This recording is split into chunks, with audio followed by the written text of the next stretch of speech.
We all get triggered. We can be going through our life and then we're just knocked out of our resiliency zone. So a lot of times we're doing things and we're not even realizing like, oh, I could change this, I had a big trigger myself for a variety of reasons. I had a very difficult time checking my personal email for the last 5 years. We'll have a heightened reaction or a disconnected reaction to something. So I love to get out my journal. And when that happens, what I do is I write down the trigger of what has occurred. And then the 5 questions that I ask myself are, what are my thoughts? And I just write down all the thoughts that come through, just free associate what they are. And then after that, I write down all the feelings that I have related to the trigger. And then I ask myself, the 3rd question is, how is this familiar? Okay, everybody, welcome back to Flip Your Mindset. I am your host, Stacey Uhrig, and I have Sherry D'Elia back with me. This is her 2nd time being on the podcast. And I just want to remind people, for people who have not heard the first podcast, which you can find in the links in the show notes, Sherry is the founder and owner of Holistic Psychotherapy. She's a licensed clinical social worker, a certified flower essence practitioner, and a certified body code and emotion code practitioner, which I love, by the way. It's a great She holds a master's degree in social work from Fordham, and she also has an integrative certificate in the trauma resource model levels 1 and 2. Thank you for being here today. Thanks so much for having me back again. I really enjoyed our first time, and it was so nice for you to have me back again.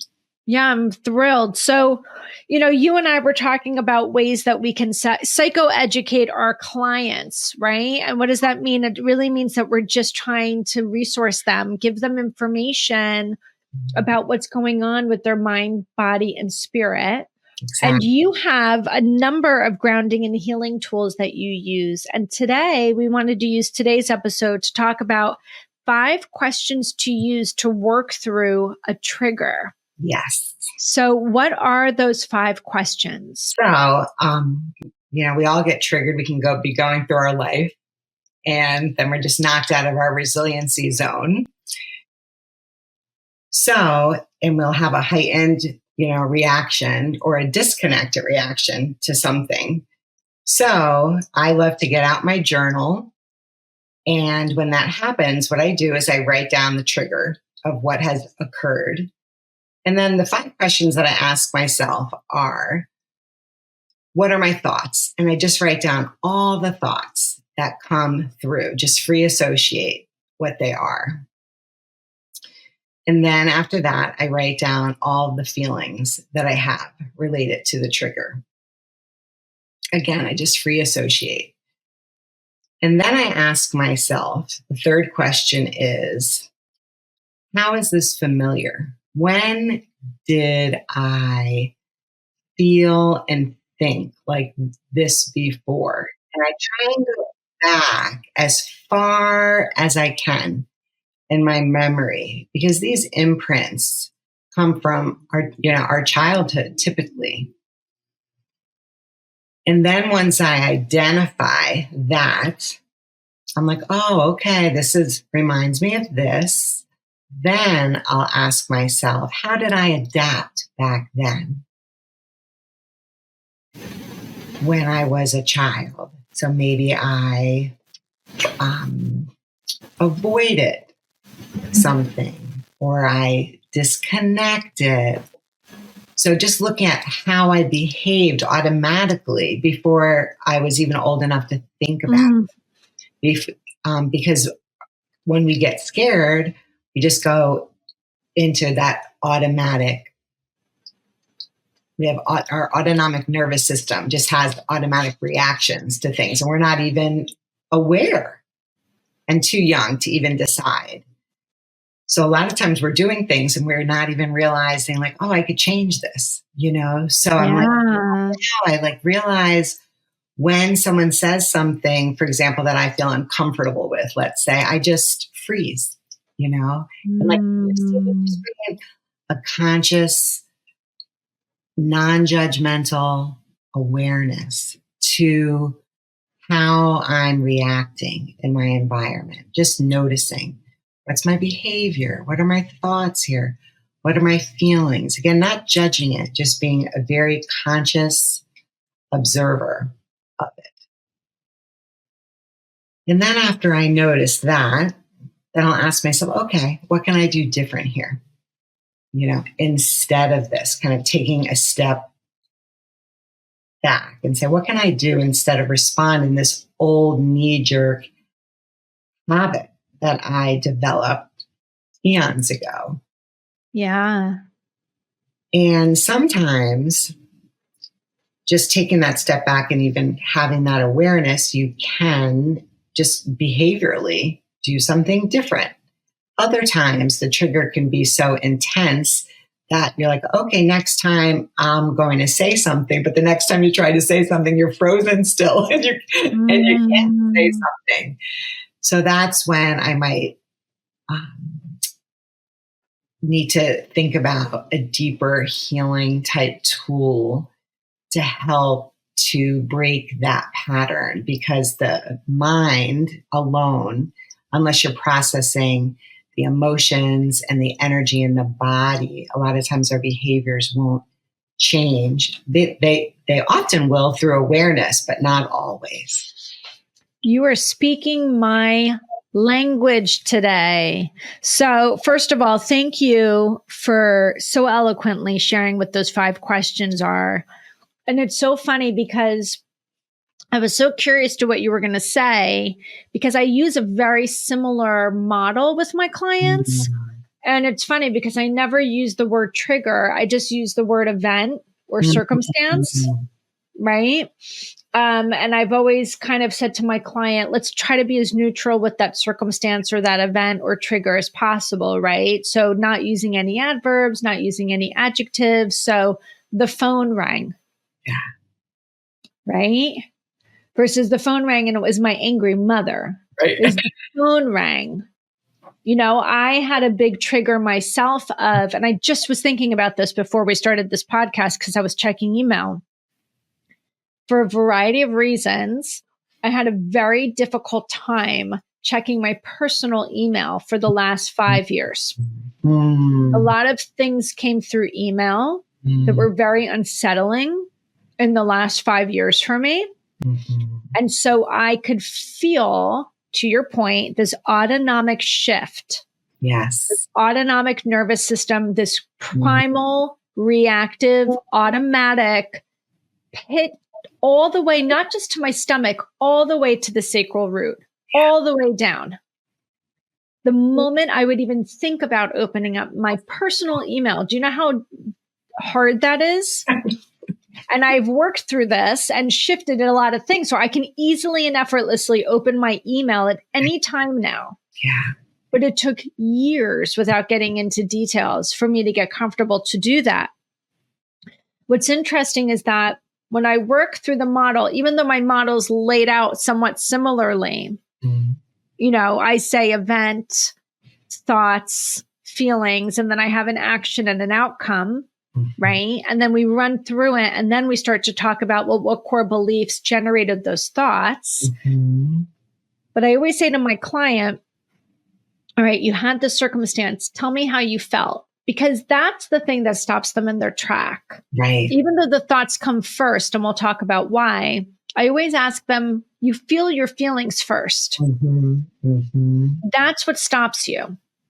And it's always, I was angry, I had anxiety, I was scared, I wanted to, vomit, whatever it was. Right. And then I would say, well, what were you thinking at the time? Now, sometimes they'll say, what were your feelings? And they actually start sharing their thoughts. Yes, they say that's a thought, Yeah. So, and that's what I do. I write them all down. And I said, okay, those were thoughts. How did you feel? And I think you can agree. Sometimes people have a really hard time accessing the language to feelings. They totally. I'll sometimes give them possibilities. Does this feeling resonate with you? Well, I have 2 cheat sheets for my clients when they can't access their feelings. The first is this one, which is like a feelings chart, but it's more linear because they have a hard time reading it in a circle. And the second one is this one. This is really for my clients that learned to disassociate very early on. And they literally don't know how to put language to, but there's a sensation in the body. So this is an emotion sensation chart. Ooh. So in this chart, it'll say something like, my brow is furrowed, or I feel unsteady or cold or tense or frozen and shut down, or my foot taps or my heart races. So they recognize the sensation in their body or this physical need to do something, right? I clench my fist, and then there's an associated feeling. And then they say, oh, I've never been able to relate that to a word before. Right. So yeah, that's amazing. When we're able to do this kind of modeling with our clients, and I love the way that you said it, how is this familiar? And my favorite question you asked is, how did you adapt back then? Is the crux of it. Right? So we have this automatic response. Exactly. But the questioning of how familiar is that? When did it start? That's a typical question I ask. And they'll say, I don't know. And I'll say, just tap into your intuition. What do you hear? I was 3. I was 8. I was 10. Okay, what was going on then? Exactly. Right? Exactly. The adaptability part. I was watching Janina. You know who Janina Fisher is? No, I don't know who she is. Okay, so Janina Fisher is well known in the trauma space. She's created a number of therapeutic models in the trauma space. And I was watching her talk the other day, and she was talking about exactly what you said, adaptability. And she said, we're mammals first. We're human beings. We're mammals.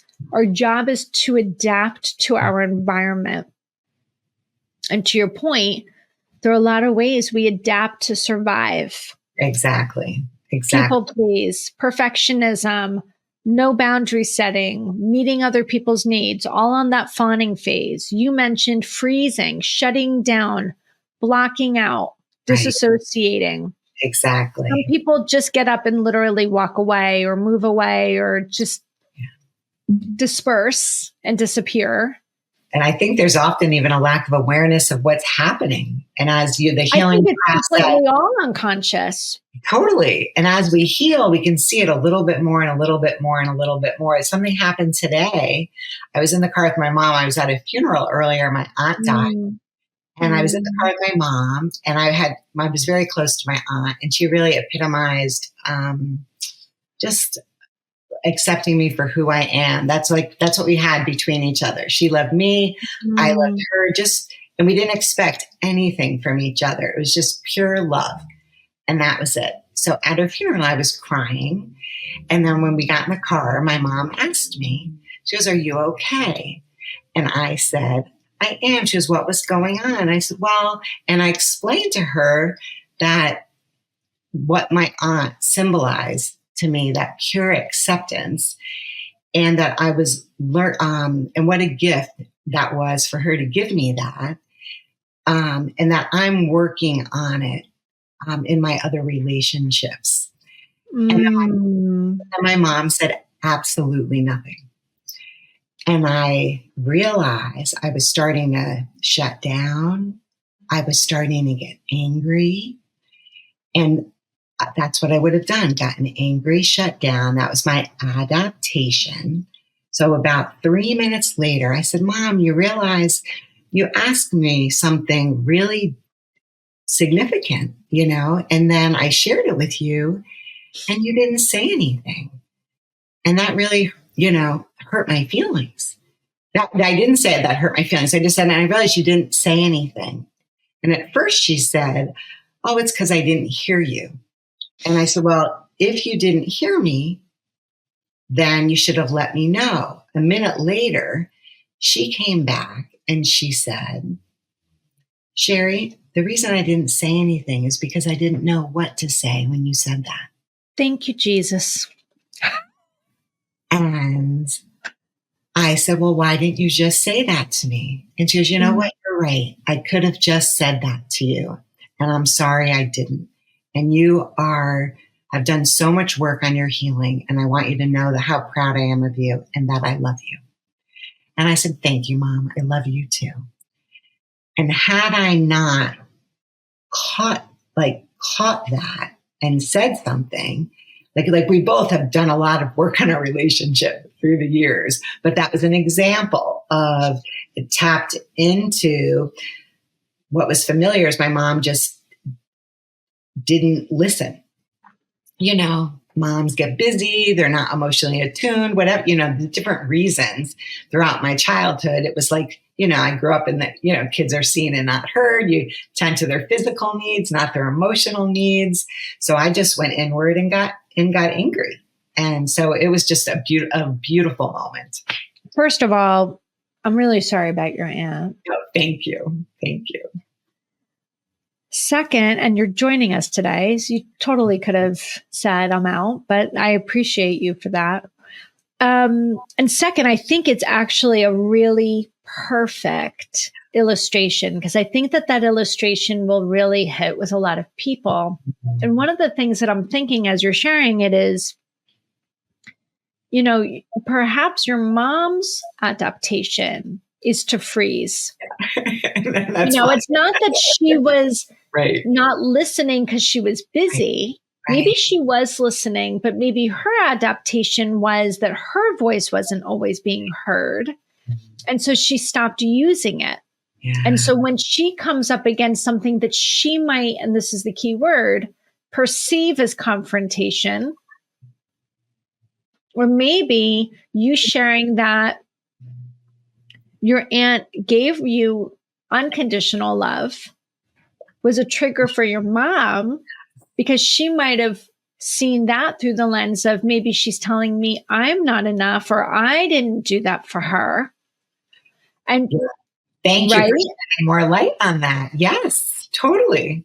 Right. Totally. And so now her defense mechanism is, wow, I'm perceiving I'm not enough. I was never a good mom.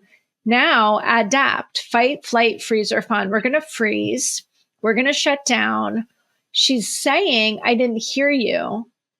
But the reality is if she didn't really hear you, she might have said, what? What did you say? Right, but she didn't. So her honesty to come back and say, actually, I just didn't know what to say is so healing. Yeah. And if we could all be doing this with our parents, I mean, this is the work, guys. Exactly. It's a dance. Exactly. It's a dance. And so kudos for you for speaking up. Kudos for your mom to find the courage and the clarity and the confidence to say, the truth is I actually didn't know what to say. But getting curious from your seat as to why would that be a difficult thing for her to respond to? What do you think that was? Because I think this is a good exercise in modeling for people how this looks. Well, I think you're right. I think that it threw her, yet, like you said, and she became frozen and also maybe a little defensive, thinking interpreting that she wasn't enough. And I didn't really even think of that. Because I think I was probably too close to it. So I so appreciate you sharing that, because that is going to really help me, as I continue on my journey. Because we all are continuing on the journey. It continues, and we continue to evolve. And more connected to ourselves and each other as we go, if we take those risks. Yes. Yes. And I think it's perfect. So you figured out how it was familiar with you. You adapted. You figured out how you used to adapt. And you chose a new way of dealing with it, a new adaptation. So I guess what I'd love to find out is, what is this deeper healing tool that you use with yourself and your clients when you find that this was an adaptation? So, I do many things, with my clients to help them get to a deeper layer. If so, I'm sorry, Stacey, can you ask me the question one more time? Are you talking? I know we talked a little bit about things before we got on. Are you talking about the holographic memory resolution? I am. Yeah. I think this would be really interesting for you to talk about. So basically the question is, what kind of deeper healing tools do you use with your clients when they start to realize that this was an adaptation that they created out of necessity, at the right time, at the right moment, with the resources they had in the time, that they could create new ones now? Yes. What's that tool? That tool, one of the tools that I use is called holographic memory resolution. And I absolutely love this tool. So basically, it takes about 10 minutes. And what you do is you have a person get to a relaxed state and not cross anything, feet on the ground, hands on your thighs, gently close their eyes if they're comfortable, ask them to think about a person, place, or thing that helps them to feel safe and secure. And what colors come to their mind when they think about that place. So if it's the forest, maybe green and brown, or the beach, blue and tan. And then just to imagine moving those colors through their whole being. So then they're in a relaxed state, and I just guide them that those, the blue and tan, for example, will help them to feel safe and secure if any difficult emotions come to the surface. So then we could either start with a trigger or pain somewhere in the body. So if the trigger was, my mom, didn't respond to me, So when you think about that, when you were talking before about the feelings in the body, so you might say, oh, I noticed like my tightness in my shoulders, or a pain in my head. So you identify the holographic image, because that's where the pain of the trauma is held. So then I ask the person to, if let's say the person says, oh, it's like a black pit on the inside of my stomach. I ask, is on the inside, outside, or both? Color, shape, and size. And then to really feel into that, medium-sized black pit, let's say, and what emotion or emotions are held in there. And they might say fear, anger, disconnection, and then I say, really feel into those emotions, and how young might you have been the first time you remember feeling that way? What number pops in your head? 7, whatever it is. And I say, where were you and what was happening when you were that age? And then I just keep asking them, and what happened next? And what happened next? And so it's like a movie just kind of comes over. If an actual memory doesn't come up, that's okay, because the visceral feeling is what's most important. But typically an actual memory comes through, but in the rare case it doesn't. We just work with the visceral feelings. And then I say, like a dream, after they're done, if you can change things for this 5-year-old, this 7-year-old, how would you have wanted things for her instead? What would be what would things have been like instead for her? So maybe she remembered feeling lonely and neglected because her mom was in the hospital, let's say, for a week, and she has that memory, and she didn't feel tethered or something. Then, it was explained that mom was in the hospital. Dad took me to go see mom. So you recreate the memory any way you want it to be for that part of you. Yeah.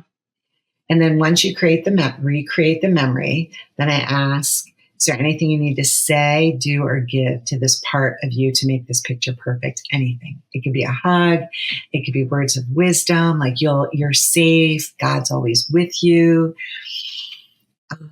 Anything. And then once the picture is perfect, I ask, how does this part of you look? How does she feel or he feel?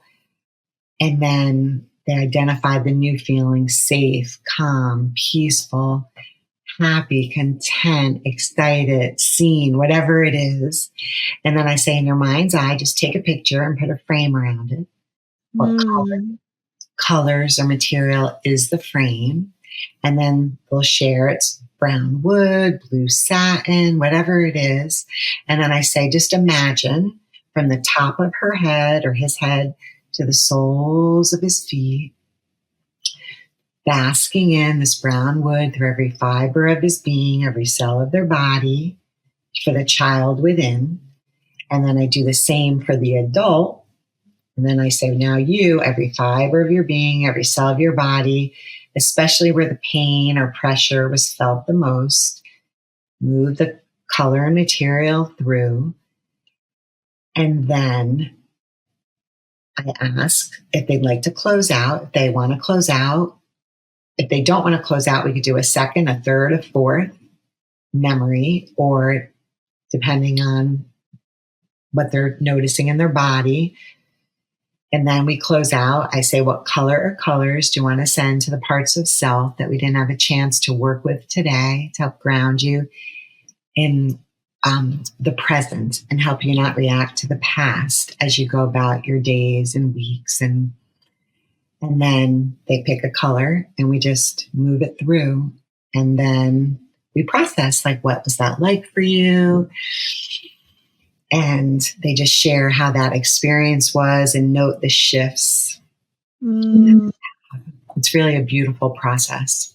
I mean, first of all, thank you for sharing that. And I hope that the listeners really tuned in, because so much of what you're talking about, I've learned so much over the years, the value and the importance of giving your mind images, colors, textures, sounds, whatever it is that you can do. Your mind loves working with images and it loves color. Exactly. It's the easiest way to access pain, in my opinion, painful events and trauma. I love that. And it is, I want to learn much more about that tool off camera. But it reminds me a lot of what I do with my rapid transformational therapy when I'm doing my parts work, because there's a section of that therapeutic model, even though it's not called parts work, it is parts work. And it's a section of that model that I tend to spend the most of my time in. And it's one of these things that I don't really need to get my client into hypnosis. In any general session, I can do exactly what you just said. And I just was doing this earlier with a client this week where I could just tell they were so activated. And I just said, could we take a moment? Would you get comfortable to just close your eyes? And what we did is something similar, a little different. I had her identify where this part was showing up in and around her body. And she said it was up and near her heart. And similar to you, I asked her to give it not just a color, but a texture, an attribute. Does it feel like lead? Does it feel like a flower, like, a cloud, cotton candy? Is it squishy? What is it? And it always comes, like, the person always knows, they always feel it. And then what I asked her to do was identify self and to see if self was present also in this process, because these parts can be very big in our system. And, I'm always trying to get the person to connect self to the part. So it was very interesting because when I asked her where self was, she pointed to almost like where her ovary was, which is very strange because she had had cancer there at some point. And she said, it's here. And I asked her to give me attributes of self. And then I asked her if she saw space between the two and if the two knew that each other was present. That's beautiful. Right? And then I basically said, what is it that this part needs to share? What is it that needs to be said that hasn't been said? And, the whole thing started. And to your point, I said, and when did that start? When was the first time you felt that? And it was funny because in this particular session, she said 20, but I knew it was much earlier than that. And so I just guided her gently to say, and just go back further and just keep going back further. And it was very emotional for her. So by the time we got to say 14, I kind of just, we didn't have to go any further. Right. I know it started way before that, but we were deep into it at that point. And it was just so important for her to finally express. Sometimes these feelings and emotions are so repressed. Yes. And even if they have tried expressing them in the past, it wasn't really well resonated with or heard or really validated or understood. And so it just gets kind of sucked back in, right? Exactly. So giving the part of this person the real voice to be able to just say whatever it was. And what else do you need to be said? And what else do you need to be said? And then I would go back to the self part and say, can you, what is it that you need to share with this part? I hear you. I see you. I understand that this was, and I'm sorry. And thank you. Exactly. Thank you for holding on to that for me. And then we would ask, similar to part of your 5 questions, I would say to the client, can we ask this part how old it thinks you are? And it's always like, shocking to the person for them to hear them say 6, 5, 4. But when you're in it, right? And you just go with that intuition. I said, just go with whatever number you hear. And then I said, can you share with this part from your self-led piece how old you are? And she did. And I said, and I'd just love to know how that part responds. And I find it's often the same thing, a little surprised. Yeah. It's amazing. And actually, I hear a little relieved. Yeah. I get that a lot. Oh, yeah, because that part has been hidden and by themselves for so long. And burdened. Yeah. Yeah. With these, whatever language you want, wounds, exiles, feelings, whatever it is, it doesn't really matter what the word is.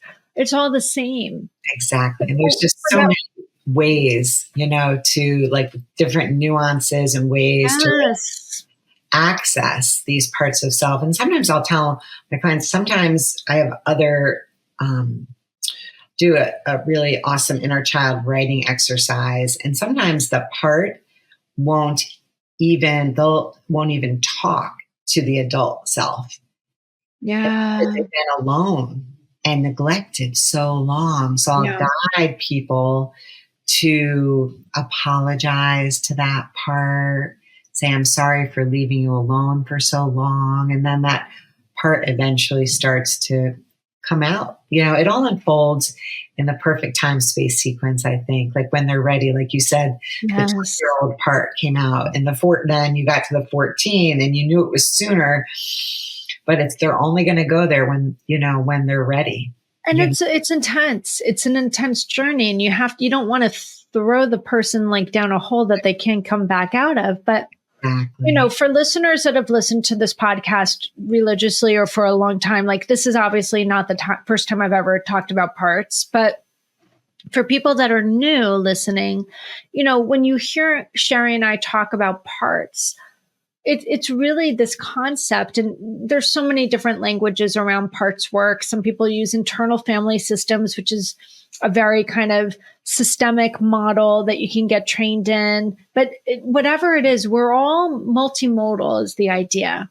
And the idea behind it is when we're born, we're very self-led, right? We're courageous and we're clear on what we want, and we have confidence to express ourselves, and we believe that connection is available and inherently belonging to us. And we feel very compassionate towards ourselves, and we're in this flow state.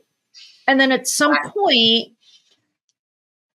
you could be a day old, you could be 10 years old, or something in between. You're beginning to observe the environment you're being raised in, or the environment you spend the most time in. And if anything feels scarce, things that are fundamentally required, belonging, nurturing, caring, food, water, shelter, clothing, whatever it is, if you don't feel like that needs being met fully, in your system, you're going to start to break off and fragment a little bit. And I used to say, we shed authentic pieces of ourselves to meet the needs of others so they will meet our needs. Mm-hmm. And what we're really saying is we shed a piece of our authentic self. That shed becomes a part. Mm-hmm. That part is a protective layer. Mm-hmm. And it's working in our benefit for us because whatever it is that we're experiencing is too overwhelming. We don't know how to do it and we need support. And we start to build this army of internal parts, or as Dick Schwartz would say, this internal family system in benevolence of us. It is like having your own ride or die collective with inside your system. And it's all brilliant and it's all done in survival and it's all adaptation, as you mentioned. However, 20, 30, 40, 50 years later, 60 years later, you might still be driven by those parts. Exactly. And yourself is now kind of shadowed, closeted, whatever. Mm-hmm. And when you're not self-led, you don't feel whole. You don't feel like you're in your flow. You don't feel like you're authentically aligned. You don't feel grounded. And what we hear people say is, I don't recognize myself, or I feel like I've lost myself, or I feel disconnected from myself. And the reality is that's true. Exactly. Exactly. And as so when you can, go ahead. I was going to say, and then I call it as we, pick up the boulders, the rubble. And we collect the pieces of ourselves. Mm.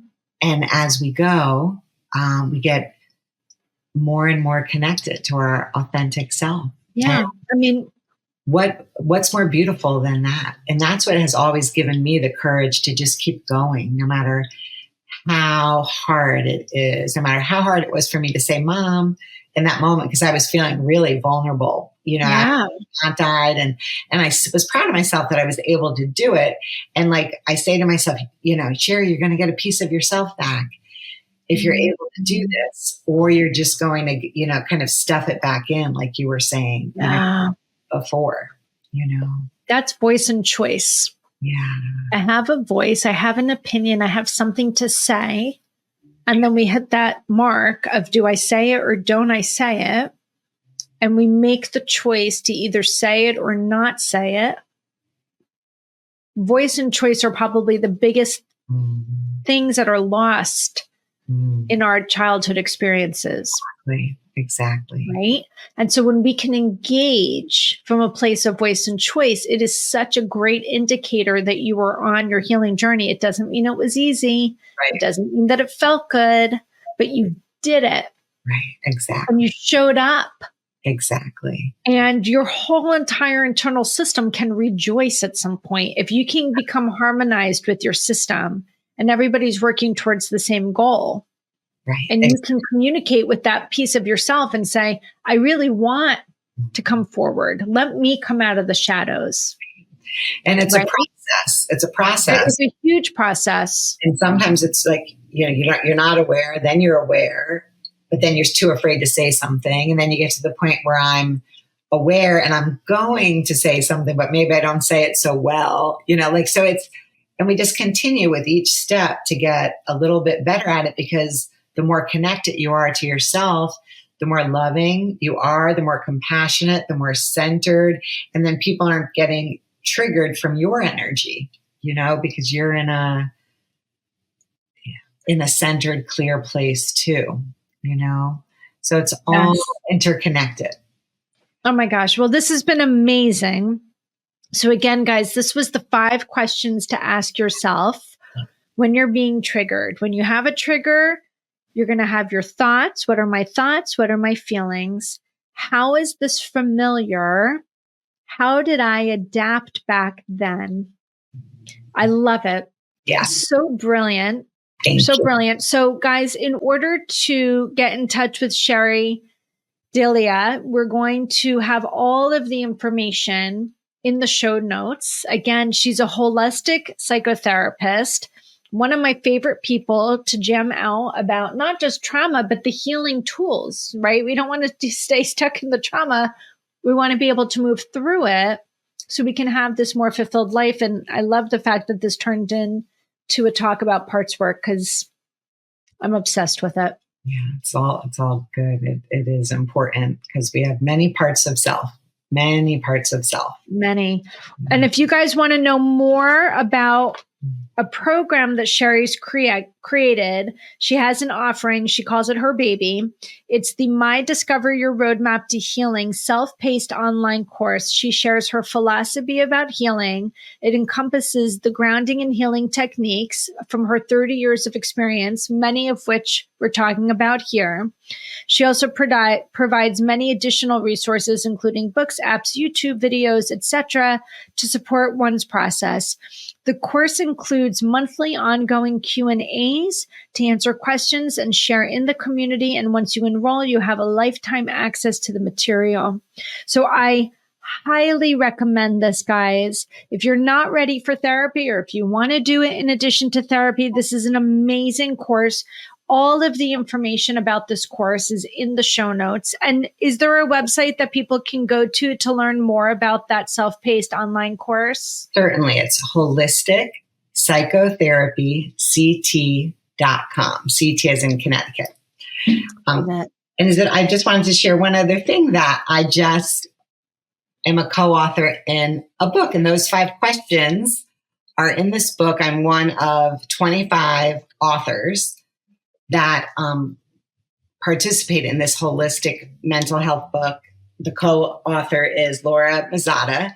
And I'm sorry, she's the main author in the book. And the 5 questions, every author shares their personal story and then a practice. So the practice that I do share in the book is the 5 questions. I love it. So I'll make sure that the link to that book is also in the show notes. So it just came out. So it's very exciting. It's like, it is exciting.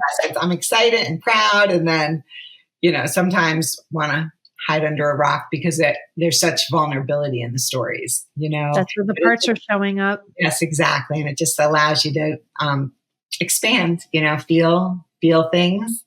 And expand, and that we're all doing it. So we're all doing it together. And I think that's important too. I just want to share that before we wrap up, that we're all doing it, and to just accept wherever you are, listeners, in your process, because we're all on the journey together. Amen. Well, thank you so much for coming on. Again, guys, is Sherry Delia, and it is Holistic Psychotherapy CT.com. You're going to check out her course, and all the links will be in the show notes. Again, thank you so much for listening. The link to Sherry's first interview with me is also in the show notes. Until then, take care.